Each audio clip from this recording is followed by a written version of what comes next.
I read the book in like 12th grade, and I was like, holy shit, this is actually really good, and everything has been wrong. And then I've since pushed it all out of my mind. He's green and has bolts in his neck.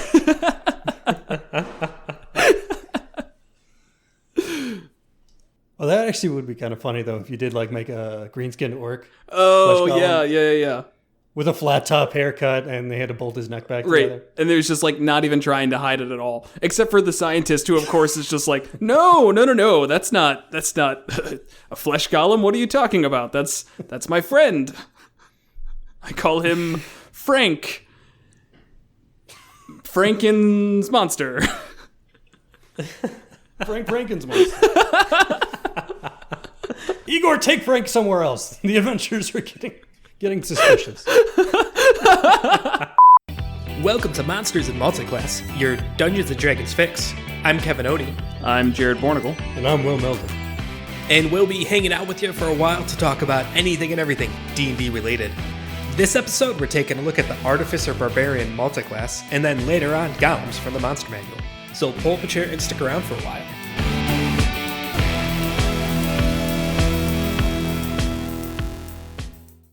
I love the fact that we've been doing this for almost 2 years, and I still hear the music in my head every time. But now I like actually know what the music is, compared to before, where it was like just making up new ones every time. Mm-hmm. Anyways, Artificer Barbarian is our multi-class this week. So Artificers are the intelligence-based half-caster. This tinkerer is mainly defined by their ability to create new magical items, as well as some other helpful trinkets along the way. Multi-classing requirement for this one is intelligence of 13. Barbarians are the next class. They're the strongman martial characters, generally considered the most basic martial class. Their D&D style is generally summed up by raging and hitting stuff until it stops moving. They lack a lot of the out-of-combat utility, and their multi-classing requirement is going to be 13 strength. So first thoughts, let's go ahead and hear it from Kevin. For some reason, this one doesn't excite me. It doesn't inspire me. It doesn't mean it's bad. I'm just kind of feel very bleh on it. That being said, mechanically, I think there's plenty to do. Like if we could get on our platform here and expound the virtues of the Barbarian Wizard a few episodes back, we could make its less spellcasty brother of Barbarian Artificer work fine. There's plenty to do here. I don't know. I'm personally not excited about it, but we'll see. Yeah, and I would almost argue that the Artificer class itself inherently offers more for the Barbarian to do than Wizards, because Wizards, you have that limitation of everything they do requires a spell. I don't think we found much in the way of the Wizard subclasses, particularly helping the Barbarian as much as just any wizard would do and would help out there. Will, what do you think? The Barbarian Wizard was stupid, man. This is a little stupid, too. Yeah, the irony is like the only thing I even like is like the Berserker Alchemist, but that's, it's just not mechanically there. Everything just kind of, if it's not stepping on its toes, and there are plenty of things in both of these classes that you can use together, it just doesn't make much sense, I guess. I don't know. I'm kind of with Kevin here. I feel like I'm in the opposite camp. I actually really liked this one. I'd say equally, if not a little bit more, than Barbarian Wizard. So that's good. It's been a while since we've been on opposing sides right from the gate. So let's see how this goes. What do you like about it? Well, that's a big question. What am I supposed to just talk for the next 20 minutes? All right, what are your first thoughts, Jared? You make us do first thoughts. Whoa, that's weird. I don't like that. Yeah, it's not fun having to sum up your hour and a half podcast in a 10-second soundbite. No, I mean, I think I originally came into this with the same types of feelings where it seems like a little bit less good than the Wizard, but the more I looked into it, I just feel like there's a lot you can get out of the Artificer class, and a small dip into Barbarian is particularly useful. Flavor-wise, I think a lot of it is similar to what we've talked about with Wizards, where you get this like nerd rage or that like Dr. Jekyll and Mr. Hyde type aspect, or if you're playing a more Eberron type style game where it's like a steampunky, I think it's cool to have like a cyborg barbarian is somewhat fitting to me. And I think the Artificer lets you go even further with that, with things like the artillerist cannon, being able to like shoulder mount the cannon, or, you know, having like an arm blade as one of your not invocations, that's the wrong word. Infusions, thank you. I feel like there's a couple of cool ways to do that where it just feels flavorful as like this hulking badass who is using technology to make themselves even stronger or cooler in some fashion. Yeah, I could see that in a more kind of sci-fi style campaign, a cyborg type thing. That being said, like the Warforged, just that race also really kind of fits that, just being a barbarian Warforged could do that. I know the Artificer does have specific mechanics of how you could have various prosthetic limbs and things like that, but there's no reason you can't just be the Warforged and kind of just play that up as part of the description. Yeah, I think the difference would be what your character concept is. Where what you just mentioned is you were created to be a barbarian Warforged. That's fine. The other one is more of you're a Warforged and you tweaked yourself to be like what you want in your image of this barbarian or whatever aspects of it, and like kind of, again, tinkering with your own body versus somebody just kind of making you and saying, here you go, this is what you are as a setup there. Okay. So I see both aspects of that. Okay. And I think the Artificer plays into that idea of you being the one who's in control of it. So I guess I could see that. I'm sort of, I don't know a whole lot of the lore, and there's really, really deep lore here. So I'm saying this up front to anybody who's into this. I do not know much about this. Do not crucify me for getting things wrong. But Warhammer 40K, you have the Chaos Marines. I kind of actually really get in that vibe from it, where they, as far as I know, and they go as far to insert something into their brain to make them eternally raging, to harness for their power, and then they're like built into their own like mechanical suits and all that ridiculous stuff. So that definitely has an Artificer Barbarian feel to it that wouldn't really fly in most standard D&D settings, though. You'd have to be doing. I think what you have to keep in mind is you're more taking those concepts, like how would if all of this lore that you just stated is correct, how would that idea of a Chaos Marine play out in a D&D fantasy setting? And it's still that barbarian Artificer. You're not going to say that you have this like, you know, hulking battle armor that you're messing around with, unless you're using that Artificer UA, but that's besides the point, because we don't talk about UAs. But still, I mean, it is just taking the concept. Earlier, before we were recording, you had a brief discussion with me about this Artificer Barbarian that we stopped really quick because I'd said, like, it kind of reminds me of Terminator. And you're like, this isn't like the Terminator at all. And you're right. It's not. It's not like the Terminator at all, because Terminator's, like, purely a cyborg created by somebody to, like, kill and is an assassin and all this stuff. And has all these crazy abilities. But if you like take that concept and kind of frame your character around that mental image, I think that you can actually get a lot of places with this where it just feels cool. And it might not work for games like our setting, where it's supposed to be very stripped down technology wise, and you know, even an Artificer is kind of out of place. But for I think most people's fantasy style games, they're not going to care about that as much and just be able to really run with this. So if in regards specifically with the Terminator, the Terminator, that is absolutely one where being a Warforged is essentially being the Terminator. Like this barbarian Artificer just feels like kind of this unnecessary stuff. To be a Warforged fighter that someone made, and you're basically the Terminator in D&D. That's fair. The only thing I was thinking with this Terminator concept is using the artillerist, just because of I probably shouldn't be talking about this. It's been a while since I've seen Terminator. But there's at least like the one bad guy who can just like, you know, he changes his shape very often and literally has and makes an arm blade. And it just gives me that idea. And just mounting a flamethrower, just something about that just seems like a creature who is made just to kill, or I guess a robot who is made to kill. Yeah. It just sounds badass. It sounds badass, but how is that a good character concept? What do you mean? The original like T-100 or whatever from the first movie had like 6 lines of dialogue, and he was like the main character in the film. So if you go into your campaign, it's like, I'm going to be the Terminator, and then you just sit there quietly, menacingly doing damage, your table's going to think you're a weirdo. What are you talking about? That's literally how you play your character. That's not. I never even play a damage character, bro. Okay, not the damage aspects, but like the extremely quiet, like you're nowhere near the face of the party, and every time you do talk, you're very awkward. And yeah, it's musty. I understand. You're role playing. That's the point. And this works out in that aspect too, where you're not the main character. And maybe you even work with another player. I mean, there's so much you can do with that. Are you a gigantic weirdo who always fucks up his lines? Just sit there quietly. Be the Terminator.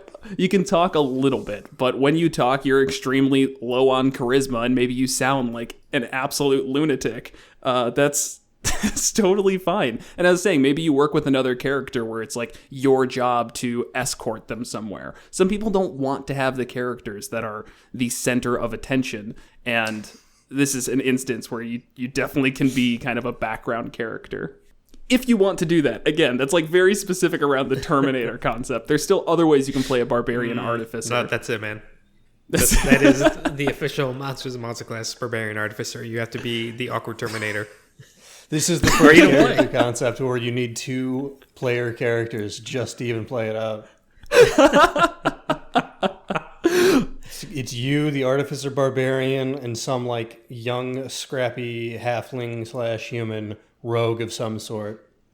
That sounds kind of fun to me. Especially for a one-shot. I see that all the time where people make like these extremely one-dimensional characters for one-shots. And that's, once again, just fun. Right. And maybe you can even prepare some cheesy lines beforehand. Which we did not. So do not anticipate them, audience. We are not that clever. We just quote SpongeBob. It wouldn't be great. No. Even a long-term campaign needing another character for it to work could be fine. It's not unheard of, 2 players coming together to work out. Our characters will be siblings, and we're going to have this dynamic and everything we're going to bring to the party. That happens a lot. No reason you couldn't do that. Right. I mean, if we want to get like into that type of mentality of you have this character who originally presents themselves as extremely one-dimensional, they're kind of just following along to help out their person they were made to protect, and maybe there's a whole aspect of them where they're trying to figure out like, what am I doing? Like, what is my purpose beyond just helping this other person that I don't even have a reason to care about beyond, I was made to care about them. What do I do once they're safe and whatever the thing that's trying to kill them is taken care of? It allows you to really expand off of that. And I think Artificer almost helps a little bit there, because then it becomes this idea of, well, maybe they have an interest in modifying themselves, sure, maybe, but also just the magical aspects are all still there that they can build upon. Right. Actually, I like that, modifying themselves. Like they have just enough innate curiosity, intelligence of how they were built to continue to modify themselves, increasing their intelligence as they go. So then you have an actual in-world reason to increase an ability score. And then on top of that, the character develops, and as their intelligence grows up and they make their mechanical, magical mind, I was doing air quotes there, no one else could see, more complex, maybe a form of consciousness and free will comes about. And that's a real common thing to explore in sci-fi style stuff. Right. And so that works really well with, again, Warforged. It might be to some extent a bit harder if they're like just a normal person and trying to play up this Barbarian Artificer aspect. Maybe still possible, but I definitely like it in the context of a Warforged. Right. This actually plays in really well with Golems, which complete coincidence. We didn't pick this on purpose, but you could even play it where like you were a Golem Golem. I know we literally just looked this up, but I can't remember. Golem. Golem. Where the creation went a little awry, and you have more spark of life than intended and more free will than intended. Sure. That being said, of course, you can't like have the stat block of like an iron golem or something. Work that one out. Well, no, your creator just specifically was trying to make you a more intelligent flesh golem. Man, I'm doing it too. Yeah, I mean, who cares? That's pre-character stuff, just hand wavy, whatever. If this scenario didn't happen, then I wouldn't be here, so shut up, it happened. All right, so looking at it from a mechanical side, let's try getting into that a little bit. Man, when was the last time we started with role-playing? This is crazy, guys. We're turning over a new leaf. We probably just lost 7 people. Hey, I'm here for the mechanics. So one of the first things I always think about when it comes to barbarians is they have their unarmored feature, which is usually pretty smart to put some points into. But with this being a 13 strength requirement and a 13 intelligence, and I think intelligence being very, very important, which I'll get to later, I would find it really hard to actually balance these two. So as far as I know, the only thing that you can't do as a barbarian is wear heavy armor. You can put on medium and light without any issue. So right out the gate, I would say screw dex and con. At least, get them to a reasonable spot. Maybe dexterity, you get up to 14, so you've got the +2. You're never lacking for your medium armor. Con is always kind of important because it's your health, and that's just difficult to ignore as a whole. But at least you'll be raging a lot of times, and that gives you resistance to most things. So health, probably not a huge concern. Yeah, it is definitely a mad character, though. Because then on top of that, you absolutely need strength and intelligence, both at 13. And probably you want both higher. Yeah, and that kind of depends. Because one thing to think about is usually when the martial multi-classes come up with Artificer, we talk about the Battlesmith. Because the Battlesmith has the ability to use intelligence for their melee attacks. Well, with a Barbarian, their rage has to be strength-based attacks. So if they're raging and you want those benefits, it has to be a strength attack. That said, if you're not raging, you could use intelligence. So there's this weird kind of character that, depending on if they're raging or not raging, they either use strength or intelligence, which could be neat just from a flavor perspective. Yeah. It just... In what way is that neat? What do you mean? Either they're not raging. If they're not raging, then they're more tactical and actually calculating about their swings and everything. If they're raging, they're just taking haphazard hits, and it's a little bit harder. I'll grant you that, but it's just that really is pasting over flavor where there really isn't any. Because that's when you are attacking, you can say, "Oh, I attack this way," but that's not really role playing. You're kind of beholden to the dice and mechanics. So I don't know. It just seems like a weird way to gimp your character. Yeah, it's if your intelligence was higher than your strength, I don't think it's worth ever doing strength-based attack, even when you're raging. For the +2 damage, if you just have 13 strength and 20 intelligence, you're better off always using the intelligence. You're right. If it's that much of a difference, I would totally agree. Yeah. I wouldn't expect you to have that low of strength unless you were really... I just would not expect that. That'd be kind of silly, even just from a normal build perspective. So it'd probably be 16 and 18, realistically. Right. And at that point, I think you're probably better off just always using strength, because also reckless attack requires strength. Oh, does it? That is pretty important. But then if you want to, again, do it from a role-playing perspective, then there's still that idea of, when I'm raging, I will use reckless attacks. I'm not going to use reckless attacks if I'm not raging. I understand that, yes, reckless attacks are generally good, but actually, you could say they're not that great if you're not raging, because if things can hit you more and you don't have resistance to that damage, it's a lot riskier. Yeah, there's one aspect of synergy, though, there with the Steel Defender, where the Steel Defender has its reaction deflect attack. It imposes a disadvantage on an attack roll of one creature. It can see that as within 5 feet, provided the attack is not on the Steel Defender. So you have that thing next to you, and then so you reckless attack, get advantage, and then something goes to attack you, the Steel Defender opposes disadvantage and it cancels it out. Though that's just for one attack. Right. Reckless attack leaves you vulnerable for the entire round. So right. It gets rid of some of it, though, which can always be nice. And one thing that I do like about the Steel Defender as well is it gives you something to do with your bonus action, which you generally don't have much use for as a Barbarian, aside from like the Storm Herald. I think that's the only Barbarian that gets a bonus action baked into it. Right. Yeah, basically. With your bonus action, you can control the Steel Defender, making it attack and do stuff like that. Yep. Take the help action. Also, a lot of the stuff with the Steel Defender goes up on proficiency score, which is nice. So even if you just go 3 levels and stop, like its attack bonus and saving throws and all of that good stuff will continue to go up. Unfortunately, its hit points will not. That's your con plus your intelligence. I'm sorry, no, the Steel Defender's con plus the Steel Defender's intelligence. Then plus 5 times your Artificer level. Right. Which I would.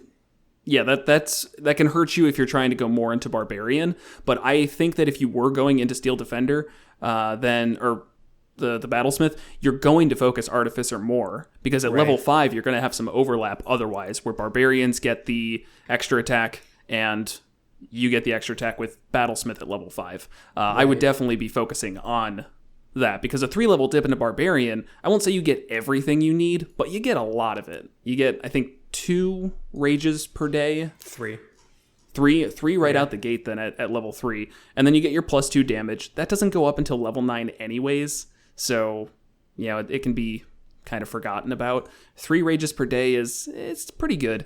I don't see a reason why you'd go above 3 in Barbarian if you were going with the Battlesmith. Yeah, in this situation, it brings up what we've said before, and that's that Artificer is not a very good dip. It's in any way, really. It's not. Actually, probably one of the worst dips you can take. Whereas Barbarian's actually pretty fucking solid. It's especially if you go with the Barbarian and just like just to fuck with your DMs, like, oh, I'm gonna take a bunch of damage. Well, now you super fucking aren't. You really aren't, and they're gonna be super mad about this. But there's nothing they can do about it. Right. Because, you get your 3... If you go up to level 3, you're going to get your 3 rages. You're going to get Reckless Attack. You'll get Danger Sense. So you'll get advantage on dex-based saving throws, right? That you can see. Dex-based saving throws that you can see. Right. Which is most... It's just always that stipulation, yeah. Unarmored defense, which, I mean, I know we just talked about, is where you'll probably have medium armor, which is probably true. But it's still always just kind of nice where...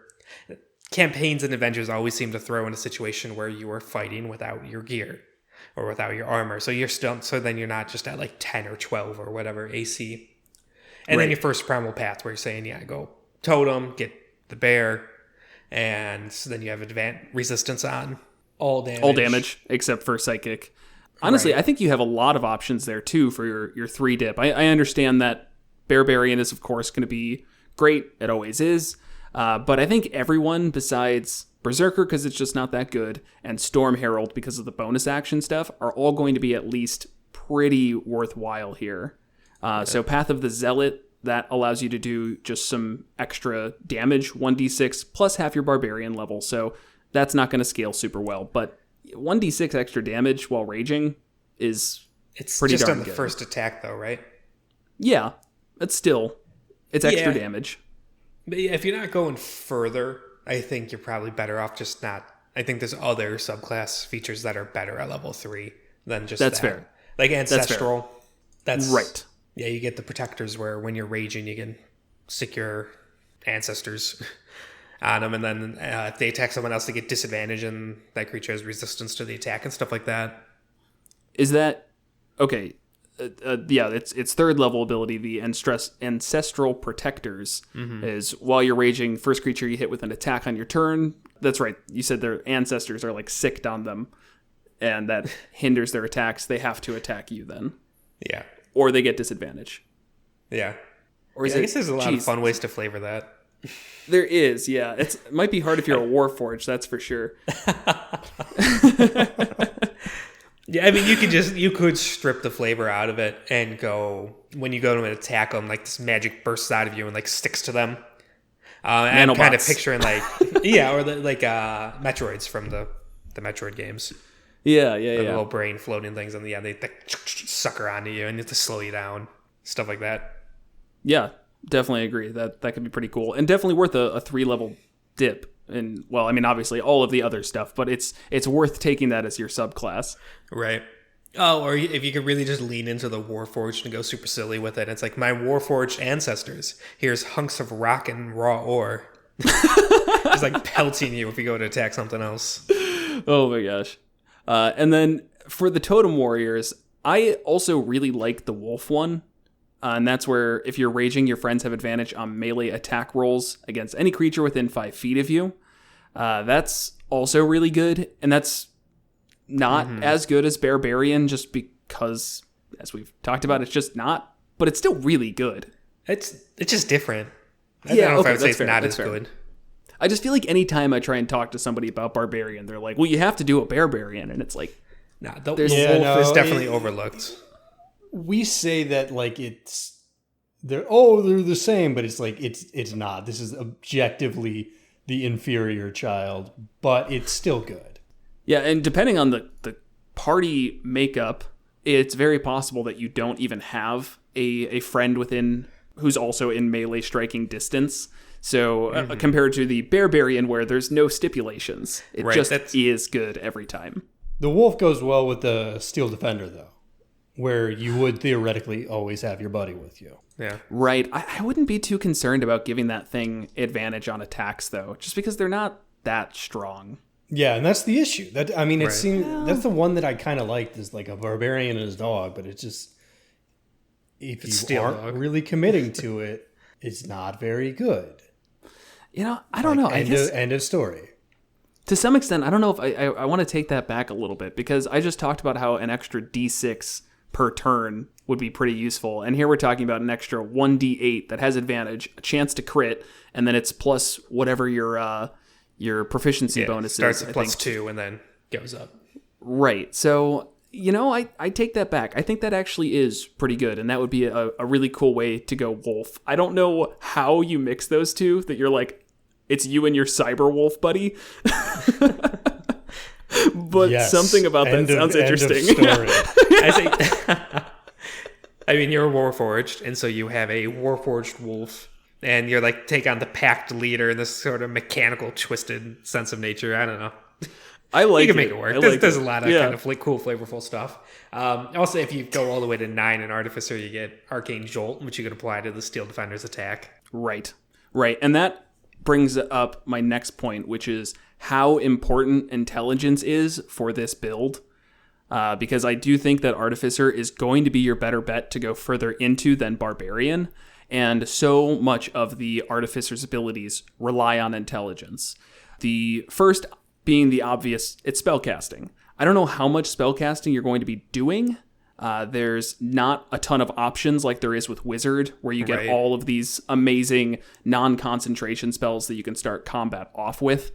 But there's still some stuff, and when you want to do your spellcasting, you want it to work well. Also, it determines how many spells you can prepare. So the higher intelligence, more spells you can prepare, it's pretty important. Otherwise, they only get half their Artificer level rounded down, which just isn't too great. It might actually be rounded up. I don't remember that one, but rounded down minimum of 1, maybe. That's all right. Now, the other extremely important thing is when you die, it determines how long the magic of your infusions last. The higher your intelligence, the more days afterwards. So if you die, your friends are going to be pissed if they can't get an extra day or 2 out of their +1 sword. This comes up in your strange character that just kind of comes back after death all the time. You know, like the Terminator. More importantly, or on a more serious level, the Flash of Genius is such a good ability that Artificers get at 7th level.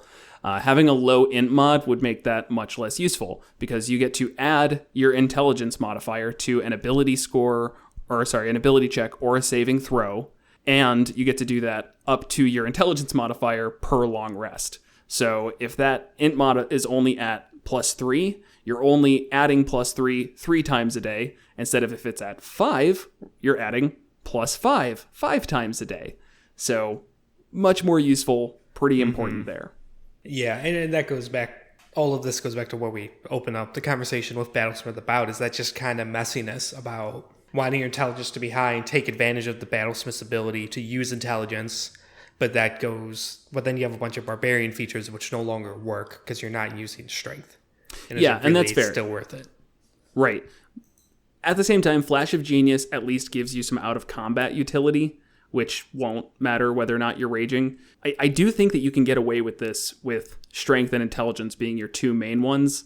Even just having Strength at 16, and then, yes, you slowly get Intelligence up to 20. But then once that's at 20, you can kind of play around with it a little bit.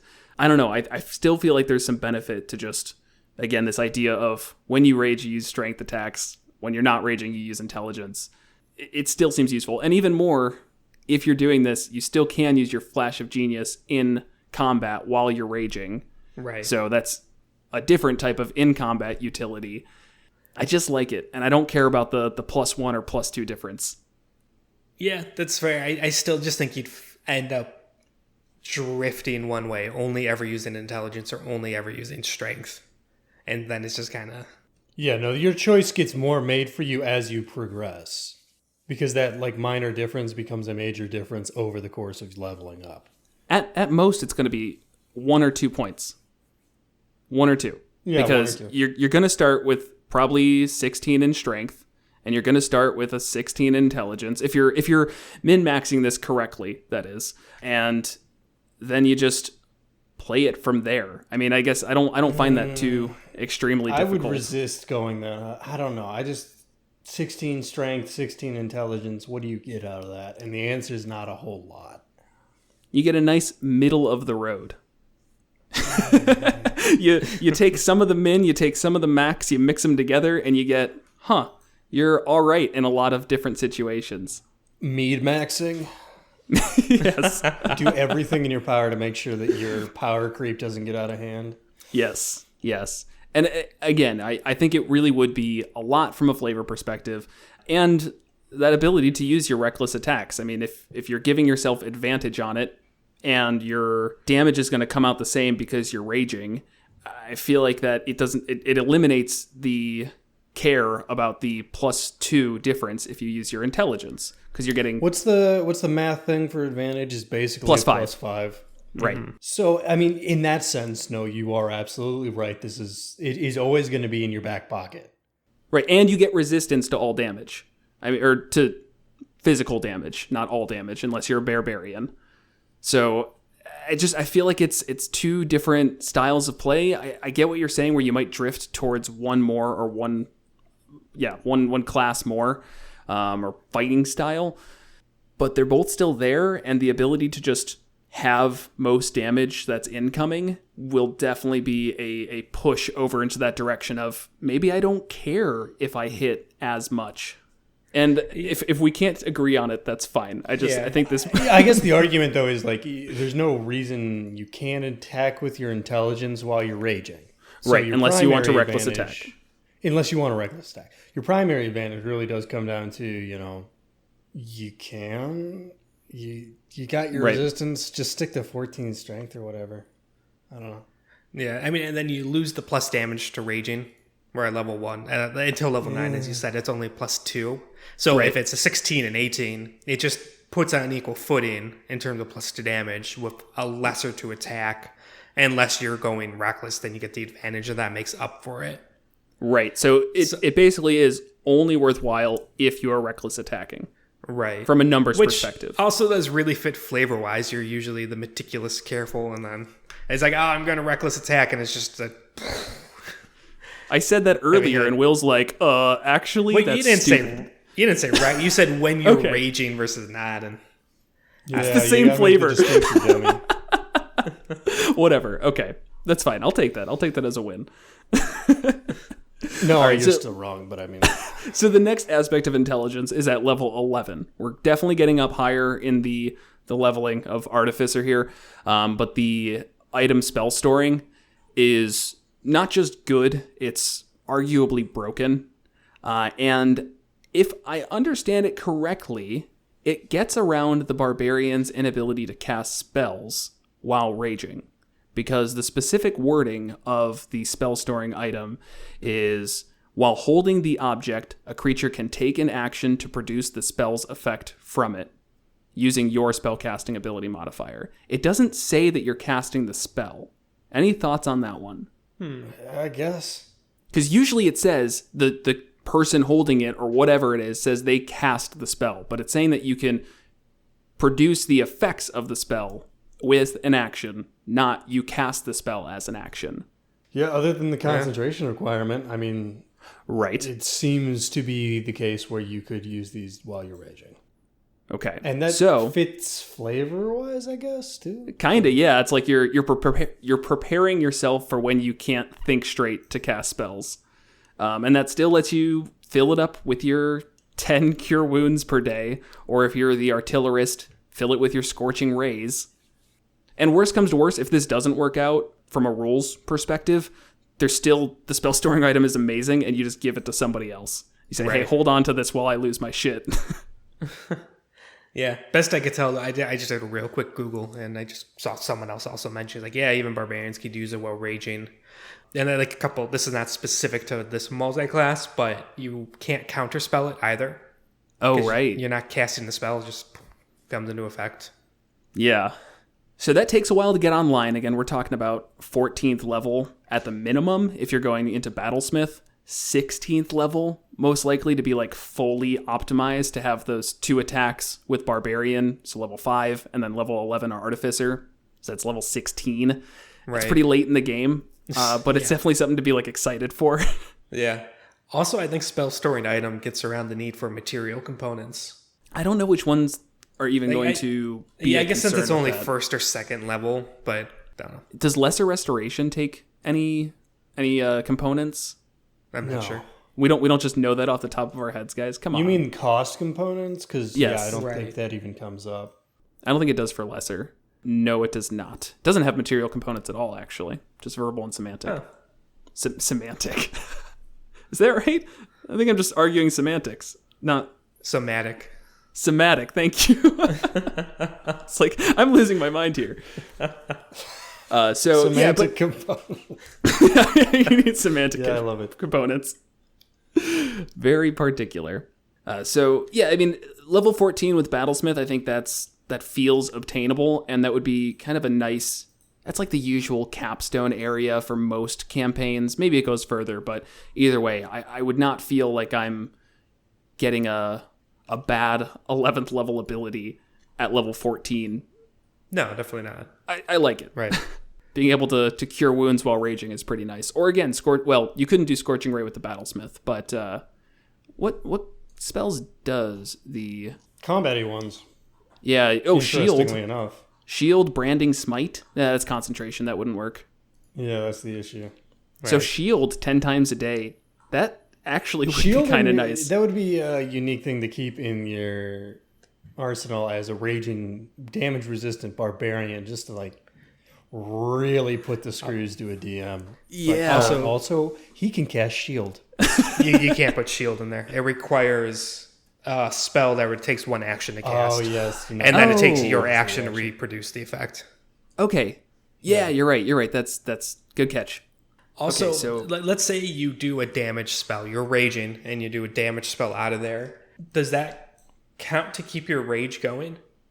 That's a great question. What does rage say specifically? Or if your turn ends and you haven't attacked a hostile creature since your last turn or taken damage since then. It doesn't say take the attack action. To me, I'd say yes, because it's usually very particular when it says take the attack action. That's fair. But again, I could be proven wrong on that. I don't see it as a huge deal either way. Yeah, that seems excessively vague. Right. Now, that's all of this said, the Artificers do not get any second level 1 action attack spells. Not a single one that aren't concentration as well. So that probably isn't too useful. I think the only thing you'd really be able to do is fill it with cure wounds or fill it with grease spells, which catapult. Do they get catapult? They do. They do. I mean, it's just better than throwing a javelin. Yeah. I'd probably stick to the cure wounds or maybe grease. And grease is just because it's funny. I don't think that'd be like the optimal thing to do. Yeah. I'm just looking through them here. Yeah, I just like the idea of and just that's the battlesmith doesn't. A lot of these subclasses do. correct. But then again, you're going to be waiting until 16th level to have 2 attacks and this ability. You basically need to go to level 5 in Barbarian if you're not doing Battlesmith. You think second attack's not that important? It depends on your character, man. I mean, Okay. if you are trying to do a melee character, it's just a little. It would be very strange to be like, Right. oh yeah, I multiclassed into Barbarian, and have never engaged in melee. But I have resistance to all damage, so, you know. It's never not. No. If you're not engaging in melee and you're resistant to all damage, and you really can't cast spells, Yeah, super worthwhile. what are you doing on the battlefield? Nothing at all. I'm not questioning you, man, but did you go last turn? Yeah, no, totally. I went like twice. What did you do? I just stood there, just hoping that somebody hit me. Yeah, you see here, as long as I attacked the creature, I yelled insulting things about its mother. All right. I want to talk about the artillerist. I think this might have some potential. Just like Battlesmith, there is some weirdness to work out, though. The main reason why I think this might have potential is you could use and command the Eldritch Cannon while raging. And just like with the Steel Defender, it gives you something to do with your bonus action, because it takes your bonus action to command it, to make it do its thing. And I think it can move on its own, though. I think you have to use your bonus action, and then it can move. Yep. As part of the same bonus action, you direct the cannon to walk or climb up to 15 feet. Not that matters too much, but... Yeah. Where this gets weird, though, it's your action to do it. So it's for short combats, it could feel somewhat wasted. That's true. That's for sure. You know what I was thinking, you might be though? better off just raging and running in. To some extent, I actually like the fact that it's an action, because I feel like a lot of times when we look at these Barbarian and something else classes, both classes have a cool thing to do with their bonus action that you want to do first turn. But I actually think this sets you up nicely where first turn, you bring out your Eldritch Cannon and you rage, and you've gotten it out of the way. Now you're ready to kick some ass. Right, but if nobody attacks you that round, you then lose your rage next turn. I think it's until the end of your next turn, right? Is it? So the exact wording is, your rage lasts for 1 minute, it ends early if you're knocked unconscious, or if your turn ends and you haven't attacked a hostile creature since your last turn or taken damage since then. Okay. So you can rage on turn 1, and then as long as you attack somebody turn 2, or are attacked by turn 2, then you're good. Yeah. Okay. And it's a little thing, I guess, I don't know if it's ever come up, but you don't even actually have to hit. You just have to attempt to attack something. You can miss, but it'll still... Okay, that's actually probably fine. So it's a little annoying to always lose the first round of combat, but... Yeah, if you want to. Because at the end of the day, if you're just like, I don't need my Eldritch Cannon this time, I'm going to save the free ability I get once per day or the spell slot, you can. It's... So you can damage yourself with your own Force Ballista, right? Yes. So or the flamethrower. And the just flame stand in cannon. front of it. This is my rage maintainer. It just like sits right there and gives you the half damage all the time. Do those ever become magical attacks? The Force Battle stuff? Yeah, the Force Ballista. Does it ever not be magical? It's force damage. Man. It's not... Oh, it is force and fight, and then fire damage. So yep. Okay, so you will not matter. have that unless you're a barbarian. Well, I'm talking about the flamethrower where you take half on the success. Oh, right, and you'd have advantage on the saving throw at least, which is nice. As you dodge your own flame cannon. But not too well. So one thing with the Eldritch Cannon, so you get one free one per long rest? Correct. Yeah, per long rest. Or you can spend a spell slot first level or higher to make another one. Come back, which is an action. And yeah, so if you're Barbarian and a lot of your time is focused on raging and getting up in melee, that does really free up your spell slots for just continuously producing these Eldritch Cannons. Yep.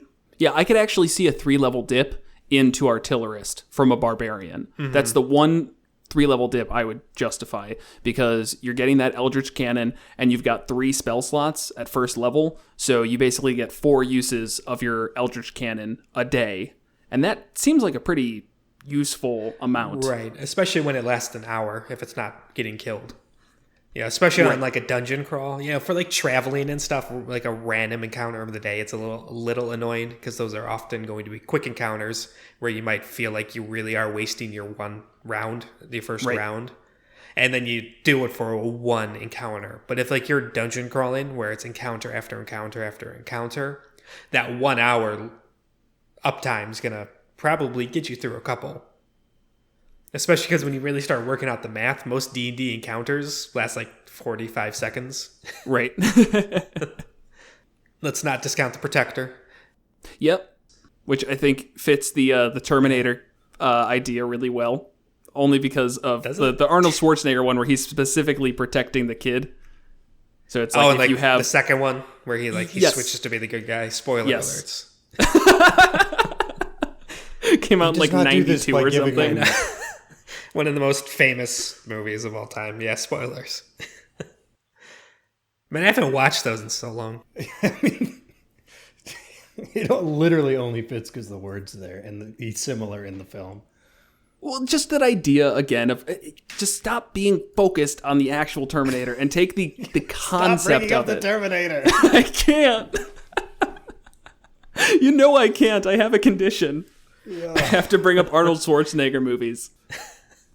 Oh, this is actually a lot more like Predator, to be honest. I was thinking Kindergarten Cop. God, that was a bad one. I disagree. I think this is the second time we've talked about Kindergarten Cop. It totally is. It was a very influential movie. Uh-huh. It wasn't. Some of you grew up on the love and attention of your parents. I grew up on Arnold Schwarzenegger movies. I was a Jingle All the Way kid, man. Predator was the first R-rated movie I watched, which is actually true. I don't remember. I couldn't tell you. Mine was Leon the Professional. I do not know what that is. Yeah, I was a hipster when I was 17. Early Natalie Portman, and as a kid. Are you saying like That's the first one, one right? you went to a movie theater to see, or the first R-rated movie you ever first saw? one I ever saw. Okay. Right, that's the one of the young Natalie Portman. Mm-hmm. Yeah. I haven't seen it. Jean Reno. That's it, yeah. Anyways. Dungeons and Dragons. Actually, that movie was pretty thematically similar to Terminator. It all comes back around. Yeah. All right, the Artillerist level 5, if you go to that, is kind of a dead level for Barbarian, because that's the one where it boosts your spells, right? Yeah. Just if it's a certain damage type, you add a D8. Yep.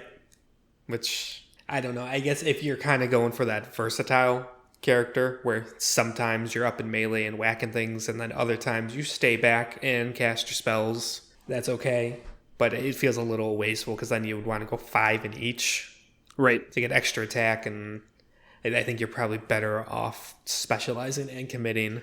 Yeah, would definitely agree. One slight correction on myself. Arcane Firearm is not the one that takes a damage type. It's any spell you cast. That's the Alchemist one that has to be a specific damage type. Right. Which we haven't even talked about yet. Did you have any other things with the Artillerist? I mean, if it is a high-level character, both 9 and 15 are good. They're just universally good. Your cannon's damage rolls go up by a D8. If it dies, it explodes and hurts things around it. And then at 15th, you get half cover while your cannons are around, and you get 2 cannons at the same time. It's just good benefits, just a good power increase of the class, which would help you as a barbarian as well. Definitely.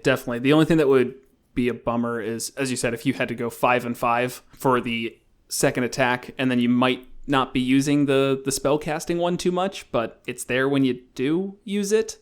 Right. Man, I really can't imagine when you'd use that. It doesn't even work with the Scorching Ray from the spell storing item, because it has to be cast from your focus. Focus, yeah, which wouldn't count there. Whatever.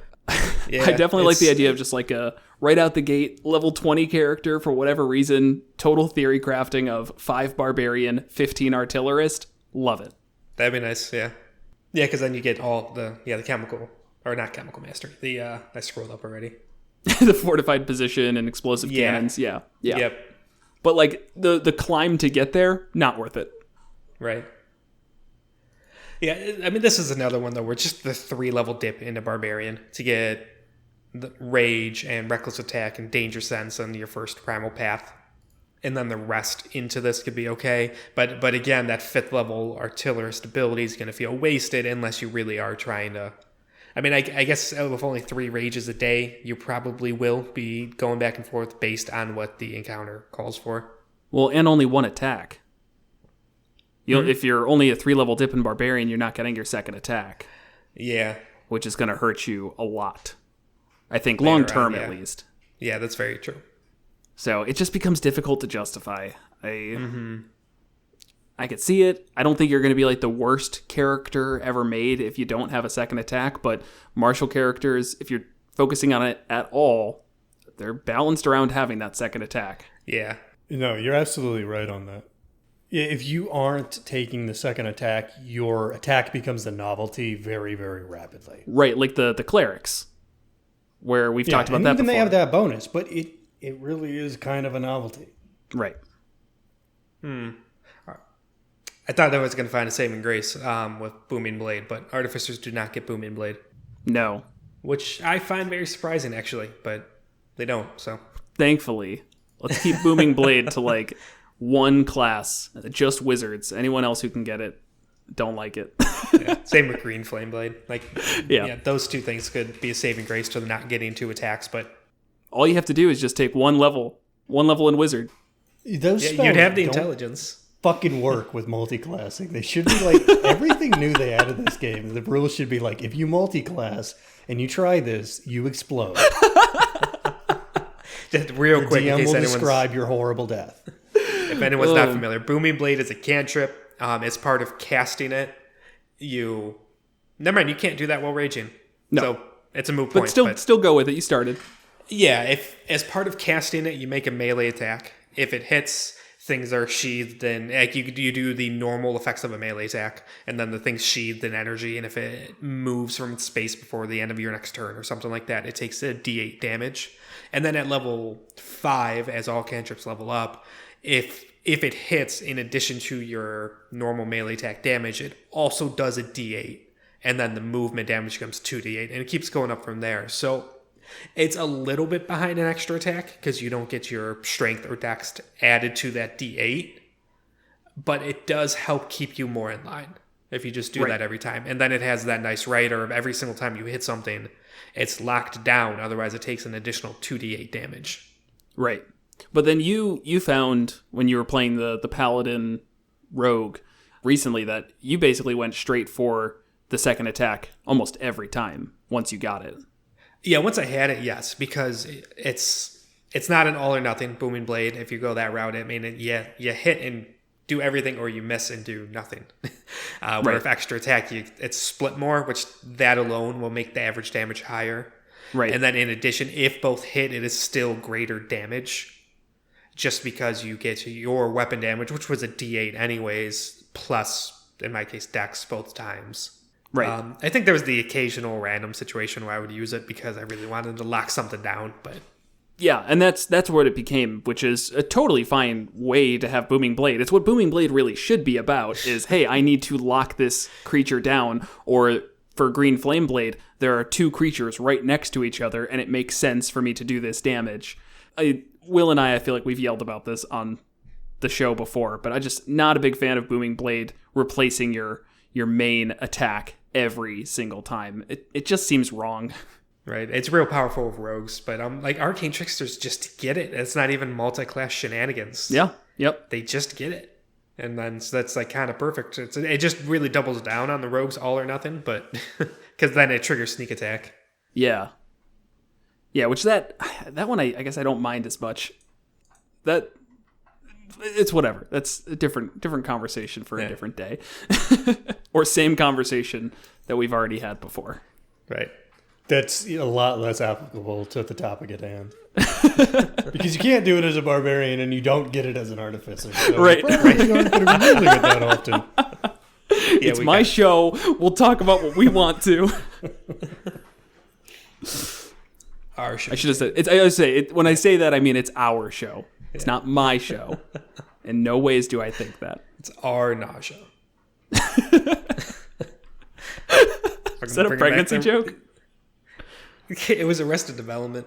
Oh, right. When Buster was dating Lucille too. She had vertigo and nausea. Yes, that's right. Our nausea.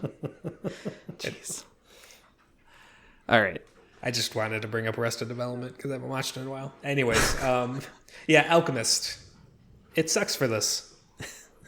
Yeah. No, Kevin, it just sucks. It also just coincidentally sucks for this as well. Always down with the flavor of that Dr. Jekyll, Mr. Hyde type setup. And I think the flavor fits there.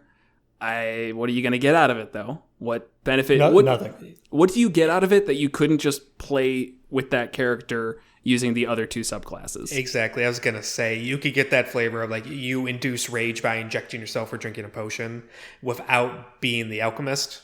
Because It's not like, unless you're an alchemist, you literally cannot touch potions or magical concoctions. It's like you can still be a battlesmith or an artificer or an artillerist who does dabble in that stuff. Right.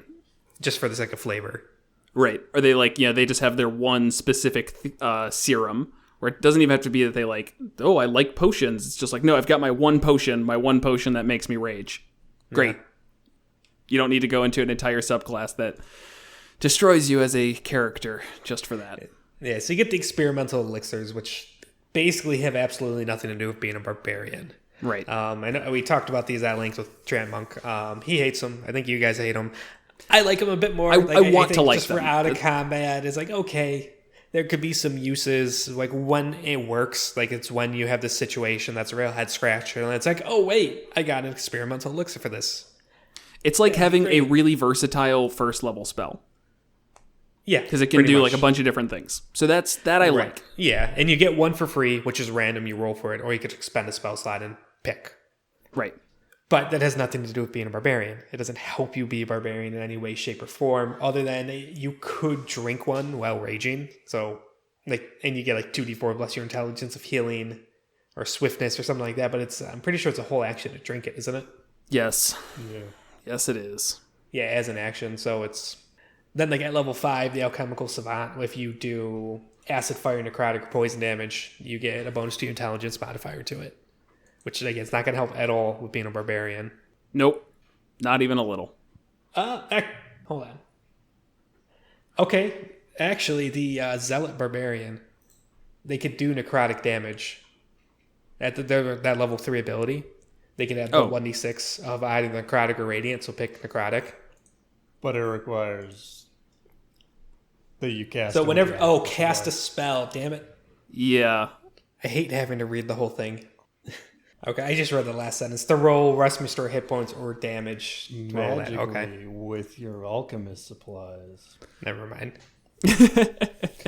You could definitely assault someone with a mortar and pestle, but... You sound like you're speaking from experience, Will. It comes up. Is the grindy knob thing the mortar or the pestle? Yes. Whatever that part is, they're pretty heavy. I've used one. You got the little ones, but you can have big ones where it's a big hefty slab column. No, the giant novelty ones that are in the fancy people stores. It's have you ever wanted a 4-foot mortar and pestle to decorate your living room? Now you can have one. $4,500. The mortar is the bowl, by the way. The pestle's the stick. Okay, so yeah, some of those pestles can get pretty heavy. I mean, so does the mortar. Right? You're going to hit somebody over the head with a bowl. Yeah. I would like it to be a stone one. Right. Since it's the bowl and it's concave, it's kind of good for gripping. Sure.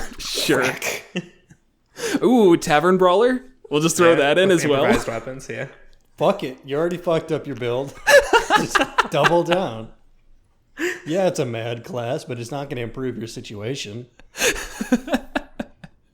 I like the thematic element of being a chemically induced barbarian. Like we said, that's possible with others, but it's not, I guess. I mean, you can do it flavor wise. I'd like a mechanic there. Fair. It's not here. Right. That's definitely one to throw into the big book of multi-classes that you've talked about. Exactly. Where it's just if you made a class that was supposed to be a raging artificer, I'd be all over that. And you've got various rage enhancing drugs. Yeah, where like it allows your rage to do different things. Oh, that'd be cool. Yeah. That'd be Like spend a spell slot and your frenzy doesn't cause exhaustion. Bam! I just fixed two totally fucking broken things. Damn. When are we gonna start homebrewing classes, guys? This sounds like the start. One of these days, man. It's just such a big project. We're already like 3 years into a podcast of just kind of giving a cursory coverage of every combination you can officially do. Now we have to write legitimate. See everybody in the 30s. Have multiple episodes covering each combination that we just hash it out, and we just record our conversations around it. That's the only reference. It's like, yeah, I was thinking about doing the Monsters Multiclass one that they made up. Yeah, can I read that somewhere? No, you have to listen to it 2 hours. There's like 3 episodes where most of it is just them arguing about Terminator. Revising the class live and talking about Terminator. So do you actually get the bonus? I don't know, man. Do any of them even like Terminator that much? I don't get the impression, but they keep arguing about it. The second one was fucking great. Everybody forgets that. They keep bringing up how they haven't seen it in over a decade. That's very true. I watched them as kids. I mean, watched them as a kid. Yeah, me too. It was one of those movies that was always on network television. So it's just like, oh, okay, I guess I'll throw on Terminator. Anyways, any final thoughts around the Artificer Barbarian? I mean, the infusions are nice to you. That's you fair. can give yourself various infusions, enhanced defense, enhanced weapons at higher levels, radiant weapon, repelling shield, all that works just fine. Yeah, that's actually always good to bring up. I mean, the infusions are just good. And if you are focusing more on the Artificer over the Barbarian, then I think it's just going to keep feeling worthwhile and something that you can't discount at all. Otherwise, I think, honestly, as I said from the beginning, I'm a fan of this one. I think it's pretty good. I think there's interesting flavor.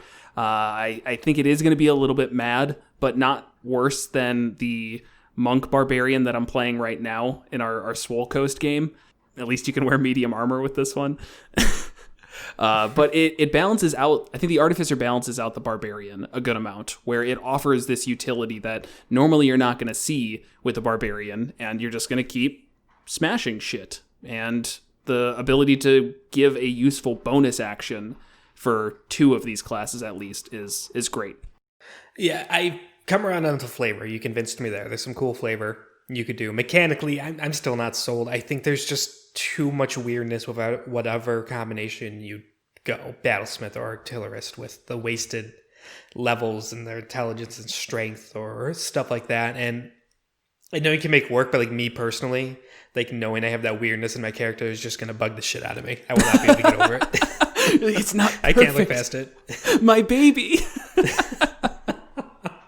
Where me, like, I don't know. I feel like I actually enjoy that. I like having characters that are like specifically, they suck in some aspects. It's just, that can be fun to me. But, you know, it just depends. Right. But the option is there. I think it's possible. I hear what you're saying, though. It's definitely not a min-maxer's new favorite by any means. Right. But I think legitimately, I'd rather go Barbarian Wizard over Barbarian Artificer. That's fair. Just because of the additional spell options that you have. And slots. Because the Artificer is really lacking. In both cases, though, kind of your situation is I am an X and I want to get muscle up. I mean, then it's just, do you want to be an Artificer or a Wizard? I'm a little bit on board with like the Dip Barbarian. This is not the worst way to muscle up your Artificer. Right. But it's like the top 3 worst out of 3. Wait, what? So you're saying all 3 aren't that great, and this is in the top 3? Well, I mean, what are your other options? You've got Fighter, Barbarian, Paladin. Oh, to muscle up your Wizard. Okay, gotcha. Muscle up either. Right. Muscle up your Wizard, muscle up your Artificer. Those are kind of 3 options. Yeah, though... Fighter's probably best. Yeah, Fighter's probably your best. I don't want to get too into this. It's not the point of this, but Paladin I don't love, just because now you're throwing charisma into that mix.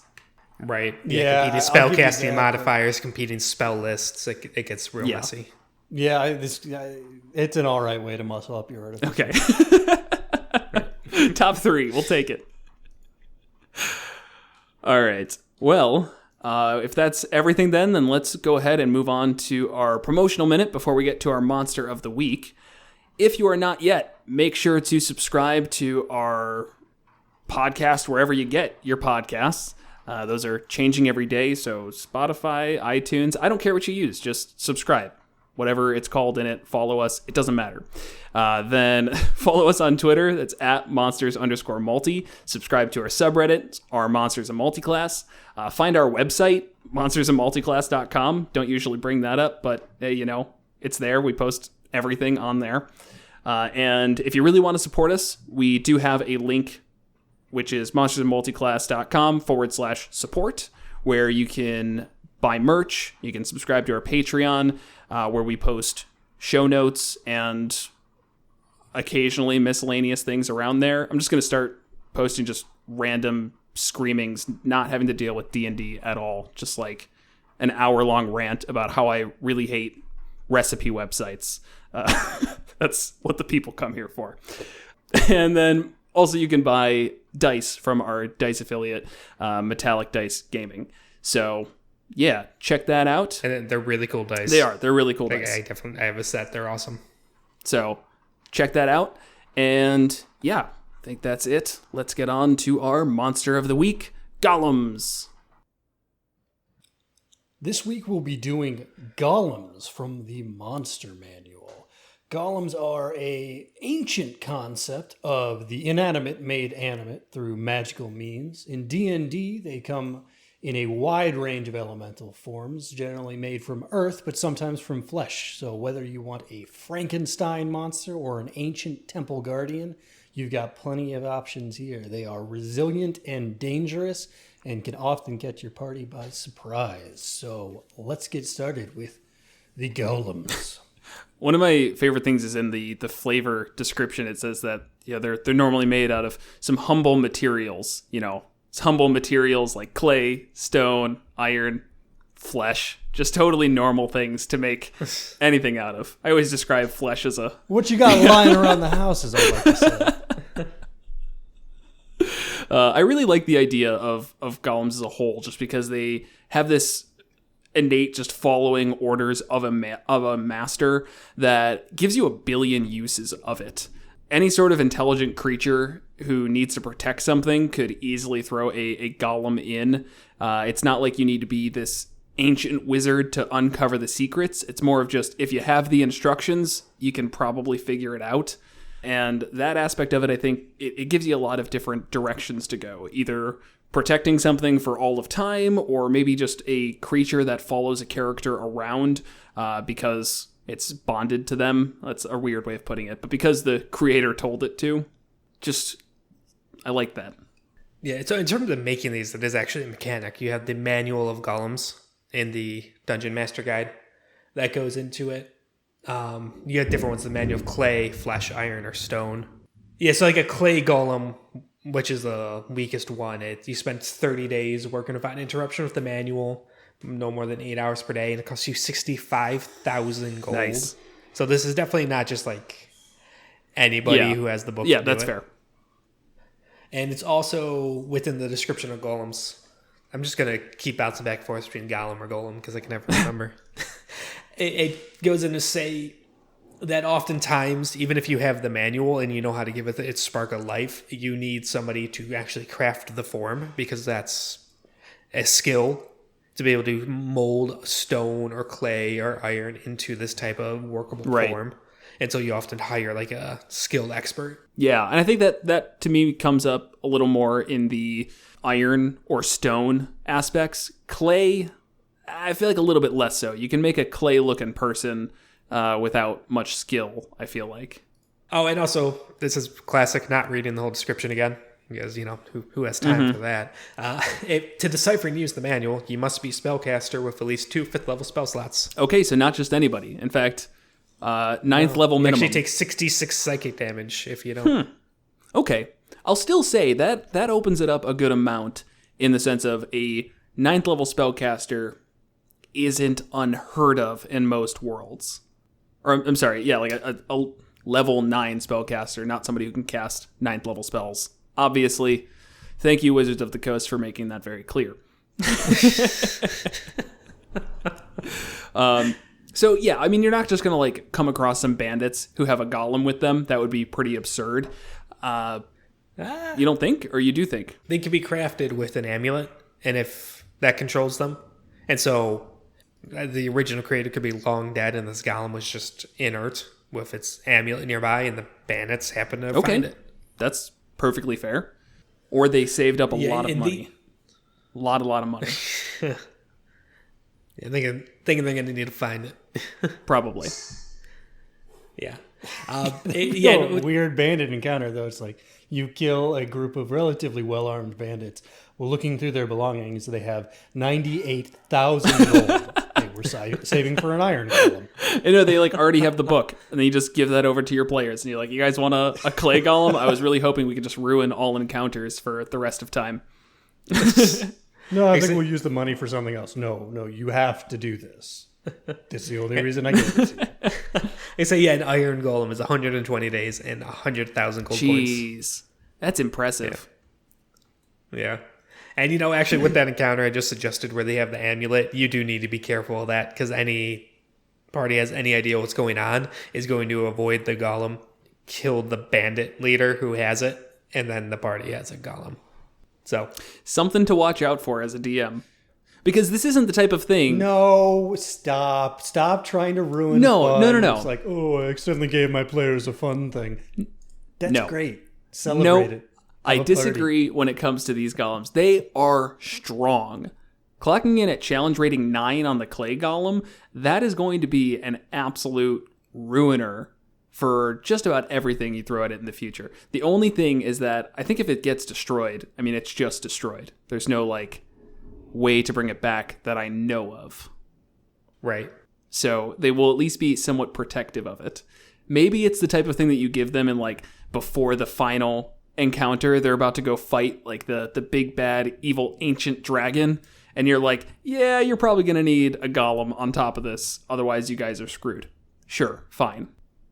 Yeah, that could be cool. Or I'd let him borrow one, like you're teaming up. One of the quest givers is the high level wizard, and it's like, I don't really have time for this myself, but you guys go deal with it. You know what, take my golem. If you don't bring it back, I'll kill you. If we don't bring it back, and it's then, because we died. So, deal with it. Whoa, that's such a sick iron golem. You want to take him for a spin, kid? Only worth enough to, I don't know, start an entire village. 100,000 gold. Right. Jeez. All right, so let's look at the stat block a little bit here. Starting with the clay golem, it is a large construct, of course. Armor class 14, nothing crazy. HP of 133 and a speed of 20. The stats overall, besides strength and con, are pretty bad. We've got 20 strength, 9 dexterity, 18 con, 3 intelligence, 8 wisdom, 1 charisma. So I guess it's not really a persuasive fella. It does have a lot of damage immunities: acid, poison, psychic, and then bludgeoning, piercing, and slashing from non-magical attacks that aren't adamantine, which I don't think we've ever given an adamantine weapon in our games before. Maybe. Doesn't matter. So. And then it has some condition immunities as well: charmed, exhaustion, frightened, paralyzed, petrified, and poisoned, which I think there's actually something kind of interesting about these immunities, and that it makes these creatures actually possible to be nice and challenging single targets. Because it's not like you can just cast Hold Monster on this thing and it's going to fail and that's it. That's the encounter. It is shutting down any of those quick ends to the fights. Right. So then to actually get into what it can do, it has some really cool abilities. It's not just like a stat block, which I like, or what's like with beasts, where it's just like, it just hits until it's dead. First thing it has is acid absorption. So whenever the golem is subjected to acid damage, it takes 0 damage and instead regains a number of HP equal to the acid damage dealt. And that's one that normally I think your players might accidentally stumble upon, where they just they don't know anything about clay golems, so they shoot it with acid, and then it regains health. Right. And looking at this thing, there's nothing about it where it thinks, oh, of course it's going to be immune to acid. It's not like it's an acid troll that's dripping acid or something, or a black dragon. Right. I might give that to them if they have if somebody's proficient in Arcana, might have them roll for it. It's a little bit about golem creation, and that depending on how good they roll, you either know exactly what it's resistant to, or that there's some damage types that actually heal it. And now the party's at least keeping an eye out for it, and is it's interesting. Right. I also think there's a lot you can do with that from a setup perspective. If I was a crazy wizard trying to protect something in my dungeon, I'm totally making a door that is in front of a pool of acid that has a clay golem in it. And every turn that you're standing in it, you take acid damage while the clay golem regains HP. Right. And just anything like that. If you have this thing fighting with other enemies that do acid damage, you're just I release a bunch of black oozes just to fight with this. And sure, the black oozes are going to attack the clay golem, but that's actually beneficial for it. That'd be a weird kind of natural symbiosis. It would be, but it's something that somebody who's smart enough and has enough money to make a clay golem and wants to protect whatever's behind the door could very well put together. That being said, I don't know if oozes would attack a clay golem. They don't attack stone and stuff. They're they try and absorb any organic compounds. That's fair. They do ignore constructs and stuff. No, that's actually a really good point. There's a bunch of stakes stapled to the clay golem. Why would they staple stakes to the clay golem? Oh, that was actually brilliant. Magical stakes that don't rot after the 100 years it's been down here. Magical ooze bait. Okay, that's totally fair. There's probably some other enemies that fall in that line of dealing acid damage and might attack it, or at least, gets in the way. Yeah, or if I was just in an intelligent black dragon with a hoard of treasure and a charisma to kind of talk people into doing what I want, have somebody make me a bunch of clay golems. Yeah. As additional guardians to my lair. It's until I need them, they are inert, they do not bother me, they do not talk to me. And then, poof, they help fight, and I can just spray my acid breath all over them, and it doesn't matter. Yeah, not only does it not matter, it helps them. Right, yeah. It actually, and it does enough damage, it could probably reset the encounter, basically. Yeah, that's actually really neat. That would annoy the shit out of me. That'd be great, but I would be so pissed. Man, that's really good. I got to keep that in the back of my mind for when you guys ever piss off or just release a black dragon for some reason. Who would do that? Just release a black dragon into the world. Next thing is its berserk ability. So whenever, and I think every golem has this, but whenever the golem starts its turn with 60 HP or fewer, roll a d6. On a 6, the golem goes berserk. On each of its turns, the golem attacks the nearest creature it can see. If there aren't any creatures around, it'll go and attack an object, with a preference for objects smaller than itself. Once it goes berserk, it continues to do so until it's destroyed or until it regains all its hit points. So that actually is kind of interesting. I was thinking at first that it's it goes berserk, do some acid to it, and then as long as you put it above 60, it'd calm it, but it doesn't seem so. So yeah, the theme behind this is, because the only two that gets this are clay and flesh, and it goes into how clay and flesh are imperfect vessels for this animus, and so it doesn't work very well. Berserk is quite literally a bug in the system. When you, the creator of the golem does not want the berserk to happen. It's just a fuck up, and it's weird, So it's adding kind of flavor. These are not the best quality. Yeah, that makes sense. I like that. Which definitely allows you to take it some steps further if you want. If you wanted to homebrew this a little bit and take out that berserk feature, finding a way to form the clay, and I want to say fired clay, but that's just stupid. What does it turn into? Stone? Kind of, but then you're using the haste instead of the slow, but we'll get to that. The next thing is its immutable form. So it's immune to any spell effects that would alter its form.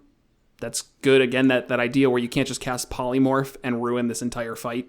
Right. Which I think only works on beasts or creatures anyways. Whatever. I don't know if it works on constructs. It doesn't matter. Then lastly is the magic resistance. It has advantage on saving throws against spells and other magical effects. So, which is always great. Just always great. Even more reason of why you can't just, even if there is another spell that could shut this encounter down that we're not thinking of, it has advantage on the save. Right. And then it has magical weapons, so that's good as well. Get through that Barbarian rage unless they're a Barbarian. And then for its actions, it has 2. I think. Oh, what's that? I think even for a Barbarian, the magical bludgeoning damage would bypass all damage. No. Resistant to all damage except psychic. Really? That's how it's worded? Yes. I mean, you can double check me. Crazy. It's not like I've got it in front of me. Yeah, okay. Yep. You're right. Believe me, I remember. That's crazy. Level 3. Level 3. For its actions, it has multi-attack, gets 2 slam attacks, +8 to hit, 2d10 plus 5 bludgeoning damage, and this is absolutely brutal. When a creature is hit, it must succeed on a DC 15 con saving throw or have its HP maximum reduced by an amount equal to the damage taken. So that's an average of 16 damage per hit, 32 damage per turn that it can reduce you if you fail that Constitution saving throw.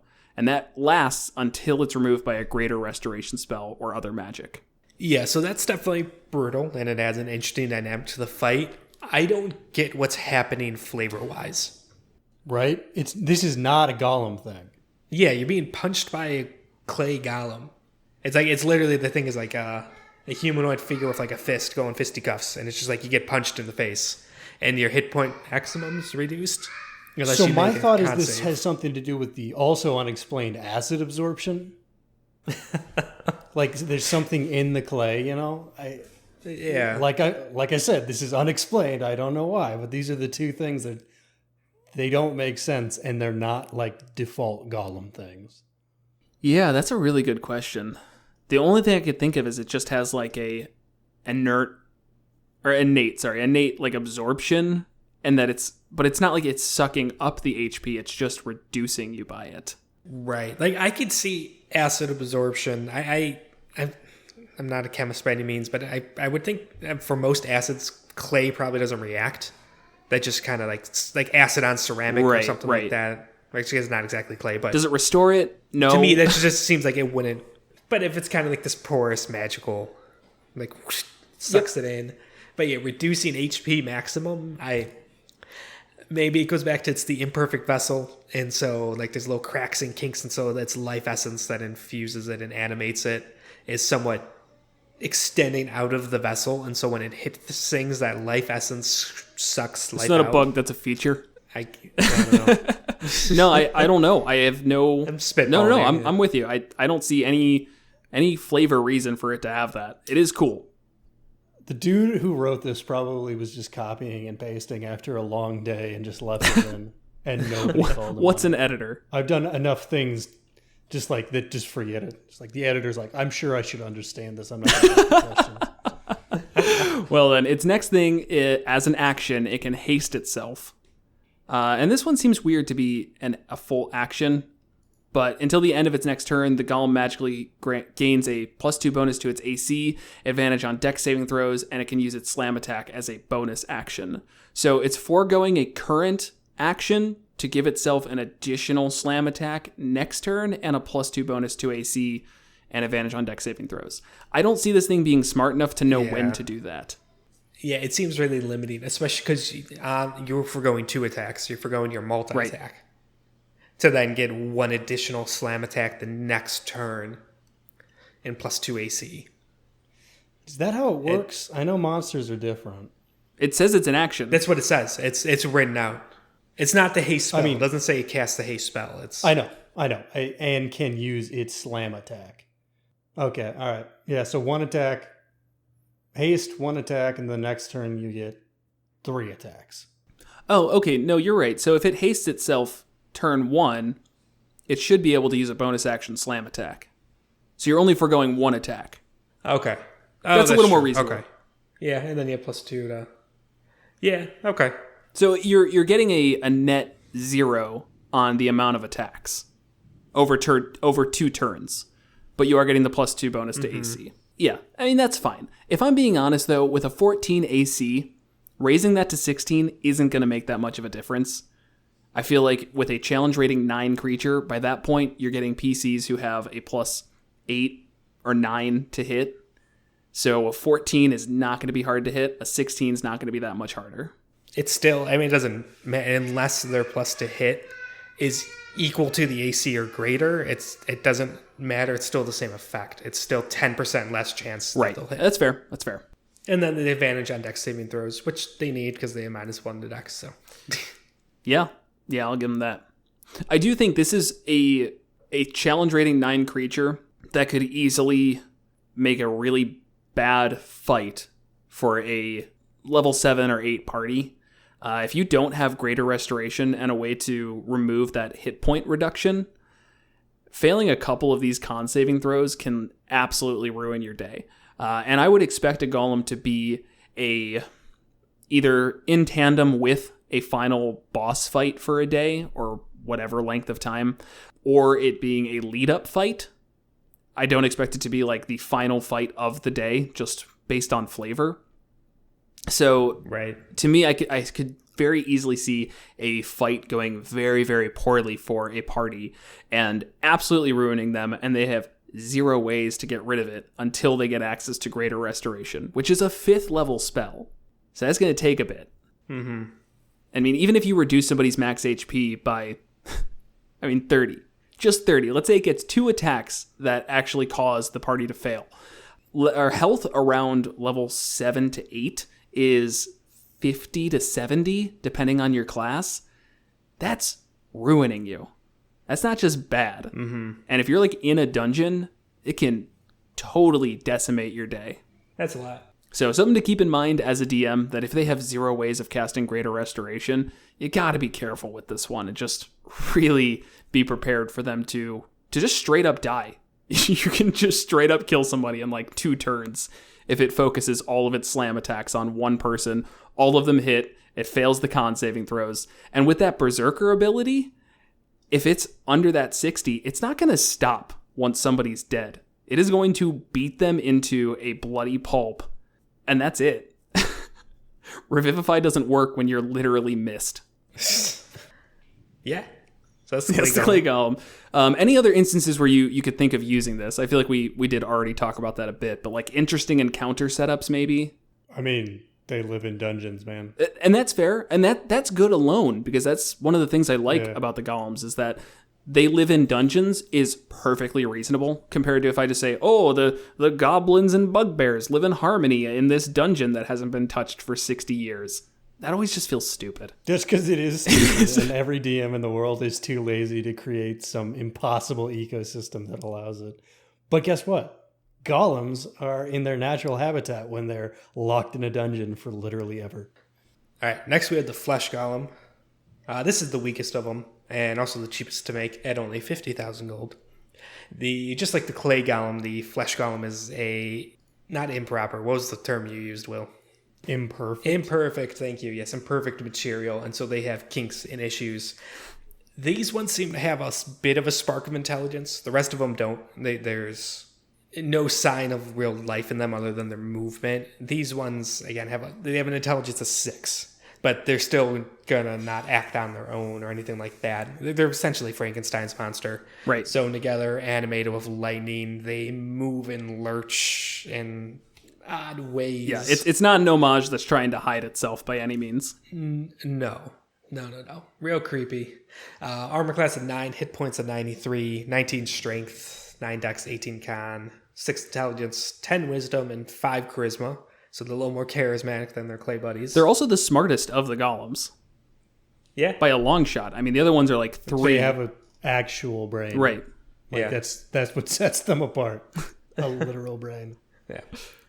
Damage immunities of lightning and poison, and then the same of bludgeoning, piercing, and slashing from non-magical or adamantine.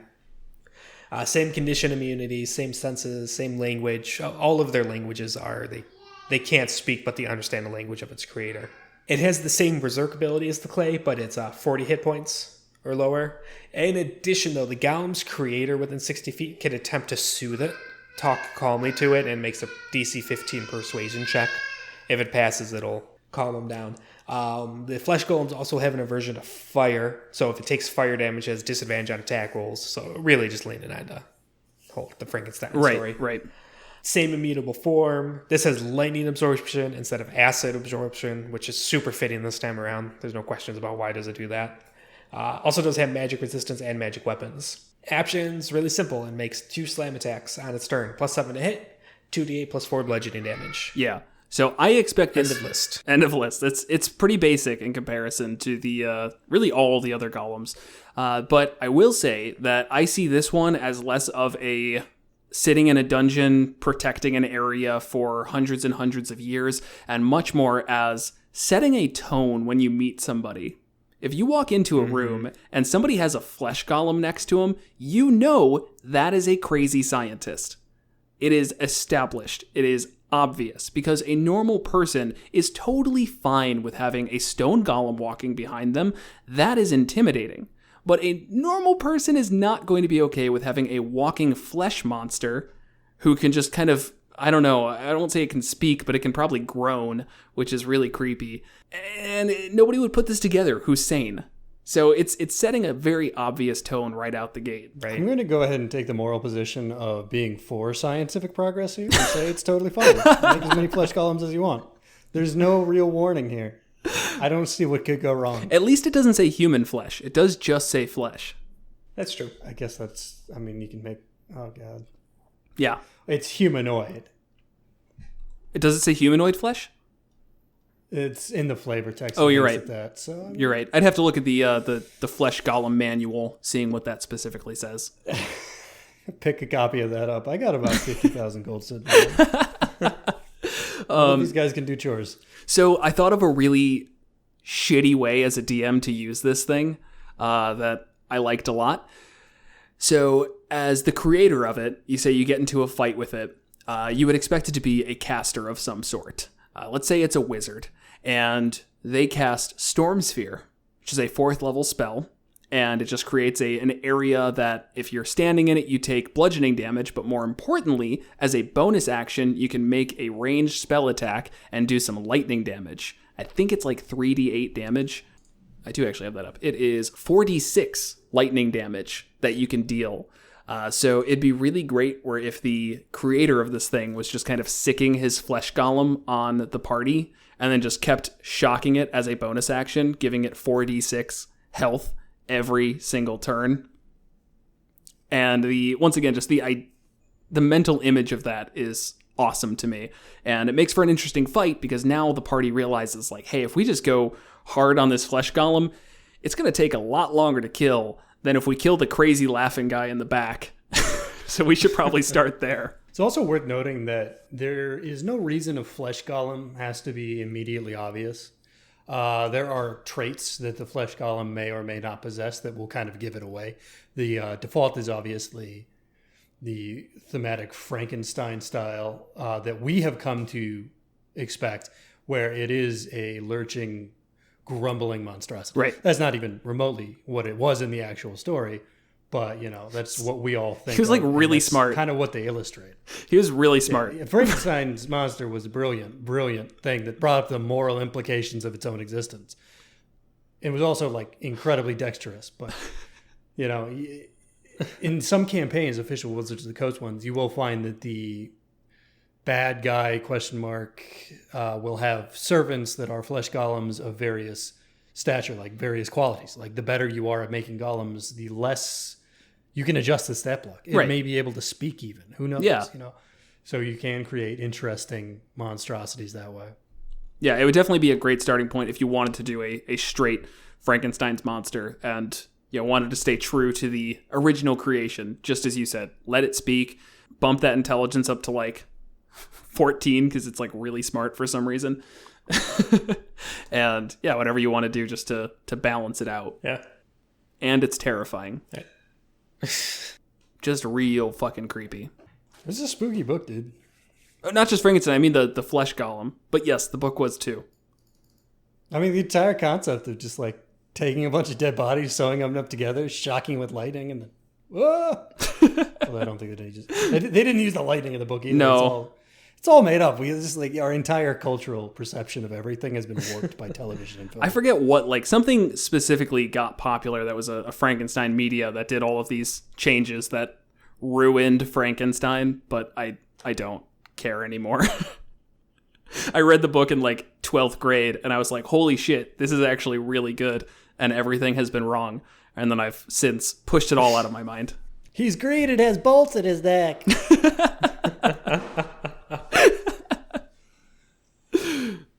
Well, that actually would be kind of funny, though, if you did, like, make a green-skinned orc. Oh, yeah. With a flat-top haircut, and they had to bolt his neck back together. Right. And there's just, like, not even trying to hide it at all. Except for the scientist, who, of course, is just like, no, that's not a flesh golem. What are you talking about? That's my friend. I call him Frank. Franken's monster. Frank Franken's monster. Igor, take Frank somewhere else. The adventures are getting suspicious.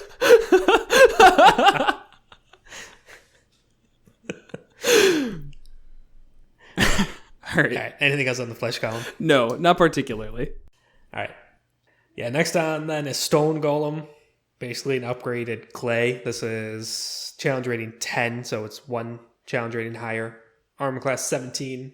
Hit points 178. 22 strength, 20 con. Rest of it's crap. Yep. Immune to poison and psychic, and then the bludgeoning, piercing, and slashing. Same condition immunity, same senses and language. Same immutable form, same magic resistance and magic weapons. Not that it matters too much, but its dark vision is actually 60 feet further. Oh, 120. Okay. Neat. Yep. Also makes 2 slam attacks, plus 10 to hit, 3d8 plus 6 bludgeoning damage. This one's unique thing is it's slow. So as an action on a recharge of 5 to 6, you could cast one or more creatures within 10 feet of it, and it basically... They make a DC 17 wisdom save. If they fail, they come under the effects of the slow spell. They can't take reactions. The speed is halved, and it can't take more than 1 attack on its turn. In addition, the target could take either an action or a bonus action. Those last for a minute. They could reroll their save at the end of every turn. Yeah, I really like this one. That kind of seems like the slow spell.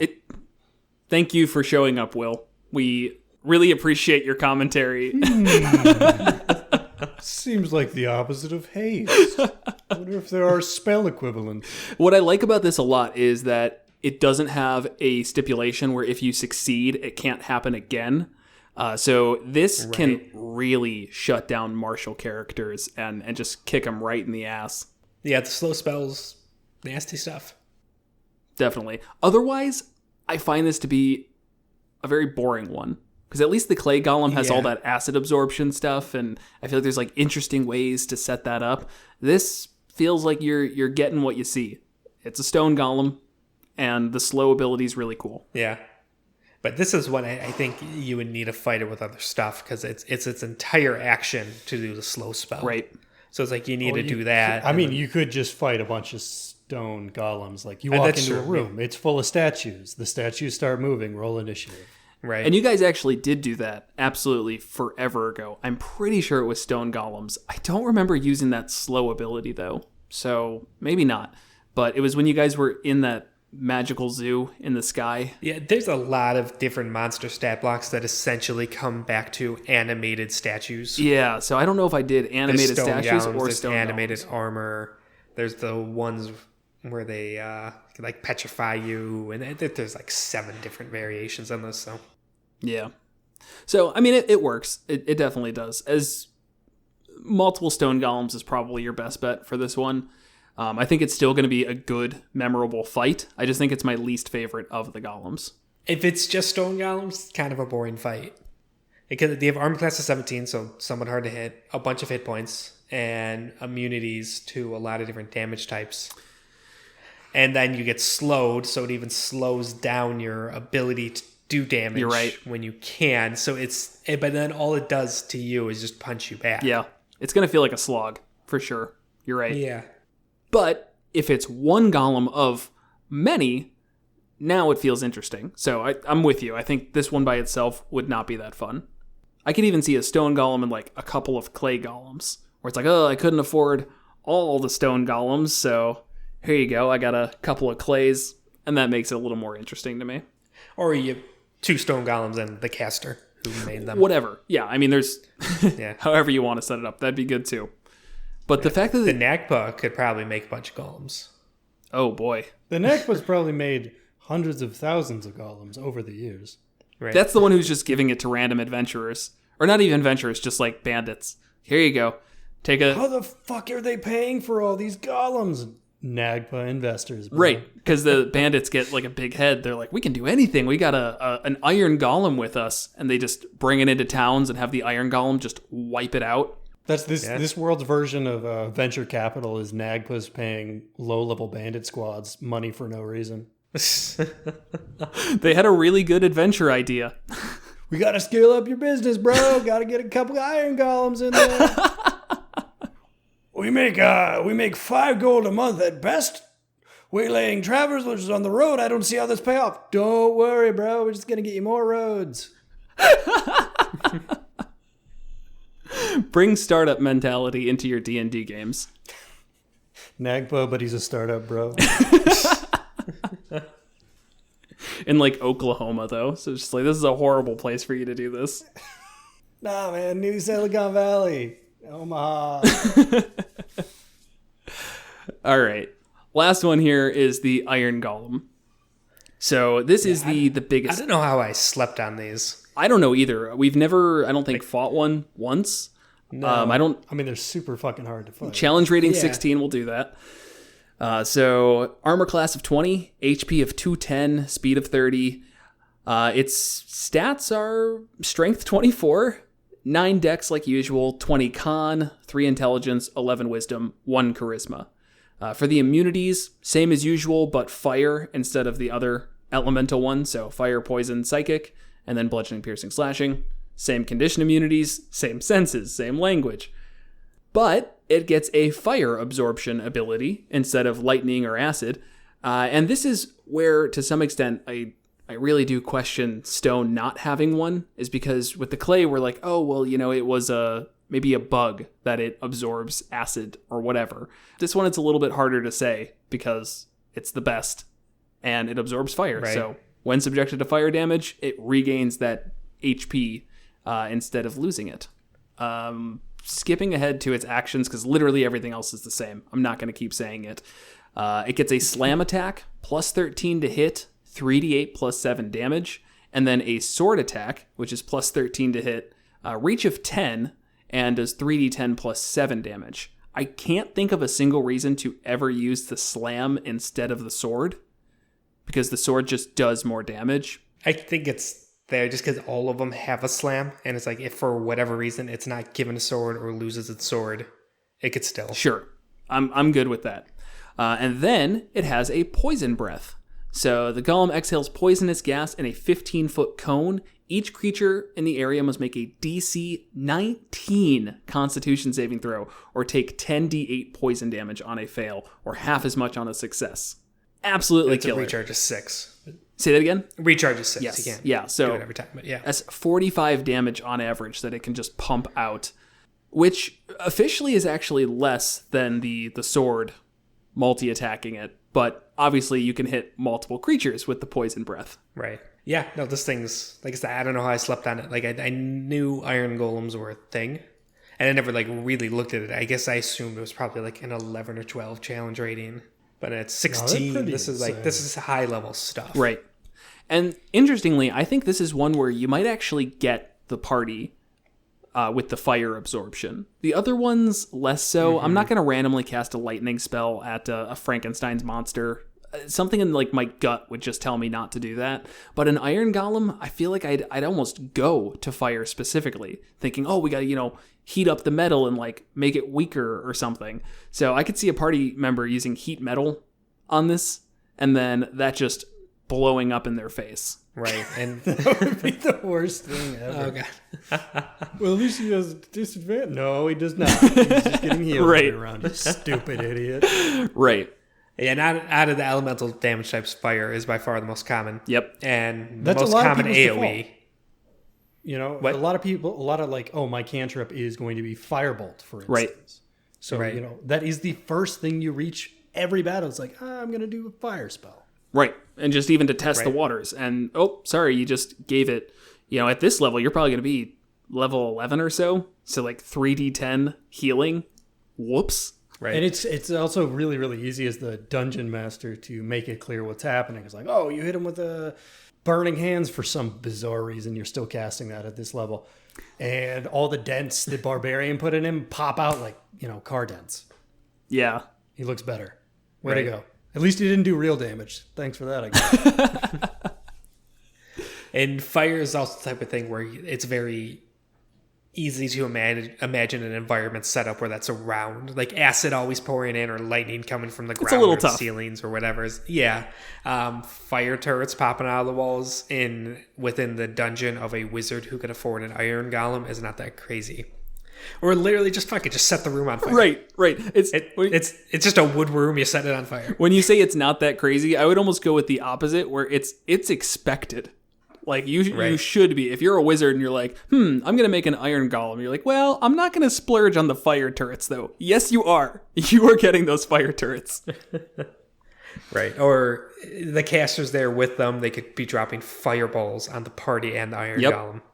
Bunch of healing, bunch of damage. Do wall of fire in a circle with the heat inward with the iron golem Ooh. and members of the party trapped inside with it. I mean, yeah. Yeah. Or like that same thing I said to its benefit. Again, that heat metal. Probably not as good as, a ring of fire, but still something that you can there's a bunch of different options for continuing to heal this thing. That's the most horrifying suggestion I've ever heard in my life.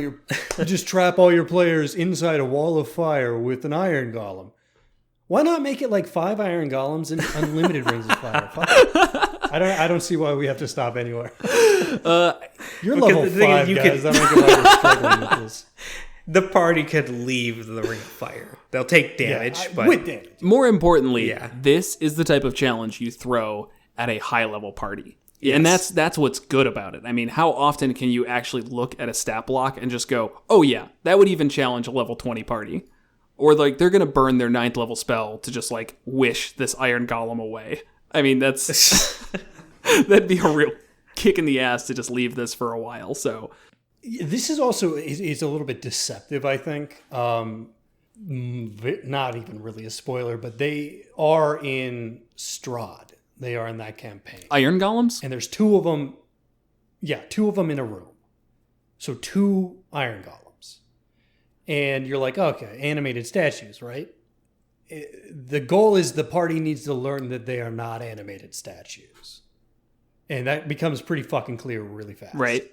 They're large constructs. They look threatening, but they're not like, this is the boss. Right. You wouldn't know that if your party's randomly encountering them for the first time. So I think that's kind of cool as well. Jeez. yeah, they could look a lot like animated armor. Right. Which is challenge rating like 5? I think it's 2. It's real low. Yeah, your party nukes that in a couple rounds. If they try that with the Iron Golem, he's going to just knock him around. I think after the first hit, it's going to be pretty clear. When it swings Yeah. and does 2 attacks that are plus 13 to hit, and you're like, oh, I've got 21 AC. And the DM's like, oh yeah, they both hit. No problem. And each one does 25 damage. Yep. Yeah, animated armor's challenge rating 1 with 33 health. Yeah. Oh, It makes 2 slam attacks that does 1d6 plus 2 damage. Yeah, it's not even close. oh, look at that. The second one crit. Sorry, I guess you're just dead now, aren't you? Yeah, these things are great.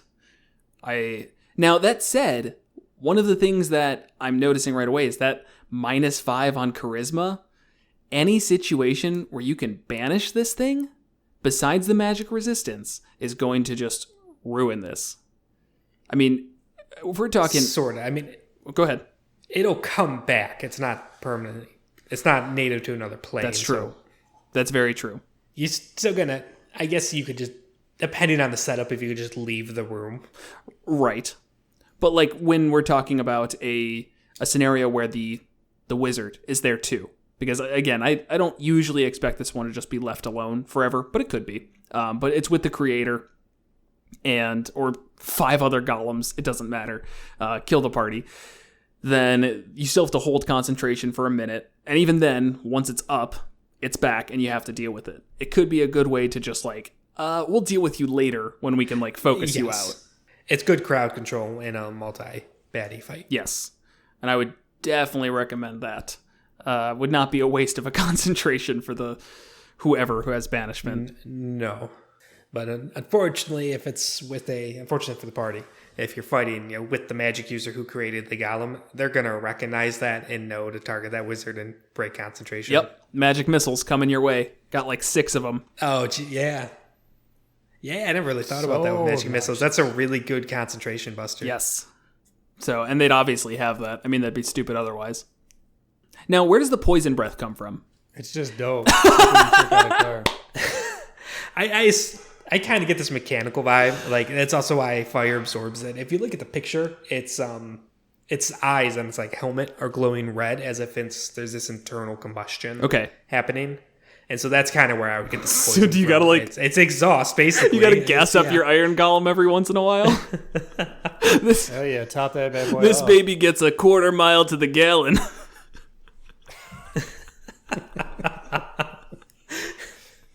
That's so bad to just walk into the spooky dungeons. You hear a horrible low rumbling. Like 3 rooms later, they find out it's just a really trashy exhaust. They walk in and get carbon monoxide poisoning. I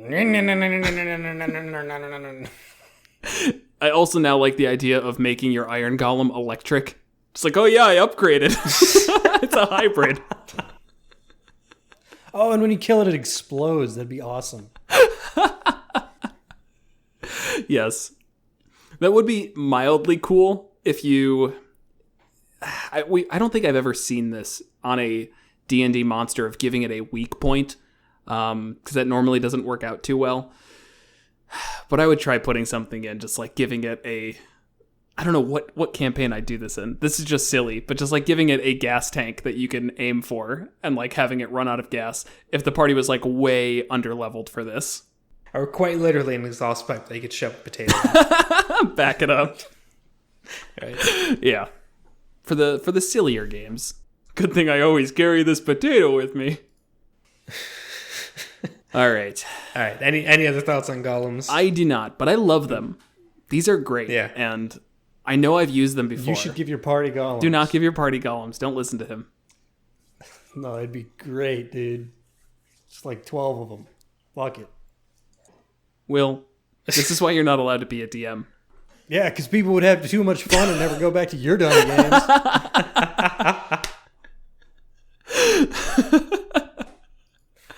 All right, you need to charge into the dragon's lair. I send my 12 stone and iron golems.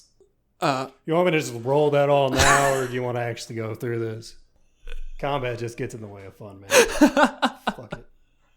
Just golems, man. That would be good. That is the suggestion. If you are the DM who's like, I hate combat, my party hates combat, how do we get around ever having combat and still having tension? Just give them a bunch of golems, let them roll through most everything, and there's never any risk. Play a different game. Yeah. I was gonna say, like, I mean, if you don't want to do combat, don't play D&D. It's not trashing anybody or any system. It's just you lose so much if you try and play D&D without combat. It is 75% of the books. Mm-hmm. All right. Well, I think that's it for golems. I haven't said this in forever, but like, listener, if you have any interesting way that you've used golems before, or miscellaneous setups that you've encountered, or something that we missed, feel free to let us know. The promotional minute was like further back. I bookmark all of these, so you can just find that real easy. I'm sure you can, and let us know, because I love talking about this stuff afterwards. So yeah. Otherwise, then that's it. That's good. End of episode. Now you have to say thanks for listening. Yeah. Thanks for listening. Ooh. Damn it, Will. It was matched up. It was cute. You'll have to sync that audio probably, but that's okay. All right, Will, say the other thing. Next time, Monsters and Multiclass. Join us next time as we discuss the Fighter Paladin multiclass and Mordrins from the Monster Manual, as well as an Ask Monsters and Multiclass, maybe?